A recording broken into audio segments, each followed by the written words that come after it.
In this lesson, we're going to continue on with the range of solutions used to help keep data safe from security threats. And we're going to be looking at automating software updates, checking the spelling and tone of communications, especially email, checking the URLs attached to a link, and privacy settings. Now, these solutions can defend against a range of threats from malware, hacking, to phishing and pharming and social engineering attacks. So let's begin by looking at automating software updates. Automatic updates mean that software on computers and mobile phones, tablets, or devices is kept up to date. You get the latest security patches, the fixes to any particular security holes. The manufacturer of the operating system or the software will release an update from time to time, and you have to install it. The automatic basically means that you can set the system up so it updates automatically at a time of your choice, normally overnight or when a device is not being used. And these updates are really vital since they may contain patches that update the software security, for example, to protect against malware, or it improves the performance of the software. For example, bugs are fixed and new features are introduced. The only downside to this is the potential for the updates to disrupt your device following installation. There might be compatibility issues, or there might be unforeseen bugs that creep up and your existing program stop working with the newly updated software.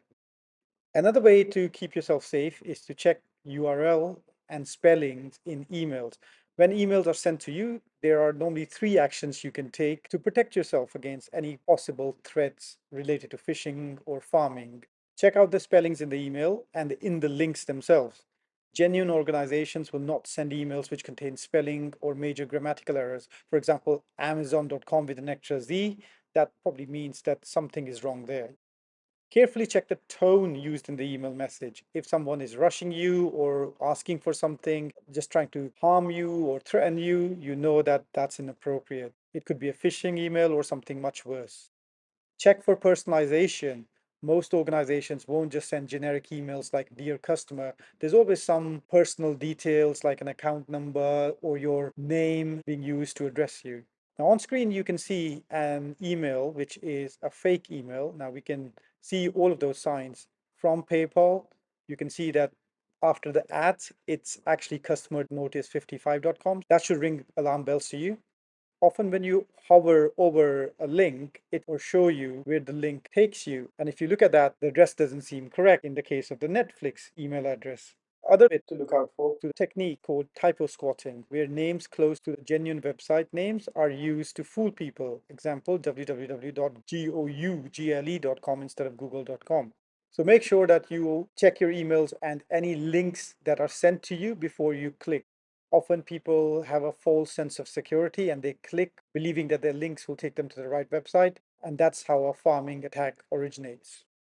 Another way to keep yourself safe is through the use of privacy settings. And these are controls available on web browsers, social networks, and other websites that are designed to limit who can access and see your personal profile.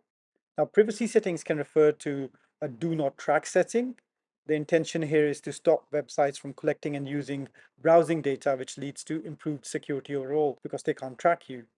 A check to see if payment methods have been saved on websites. This is a useful safety feature which prevents the need to keep typing payment details again and again, and that can defend against e-logging. An alert is given when a browser encounters a potentially dangerous website. For example, there could be a blacklist where websites are listed in there. Your anti-malware software will have a list of potentially harmful websites. Of course, there are web browser privacy options. You can store browsing history, store cookies, or not store them. That's up to you. There's incognito mode, perhaps. That's part of the browser's privacy options. Website advertising opt-outs. You might not want to be tracked by a particular website or allow them to gather information about your behavior.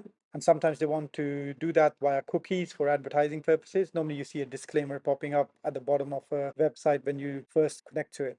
And of course, there are apps, for instance, the sharing of location data in map apps can be switched off. Similarly, there are other privacy options which are available in social networking sites, which allow you to restrict access to your profile to either yourself, to your close friends, to general friends, or the general public. It's entirely up to you. Now, one way to limit access to your data on social networking sites is to set the settings to high. And this is also possible in operating systems as well. because this helps reduce the risk of a social engineering attack.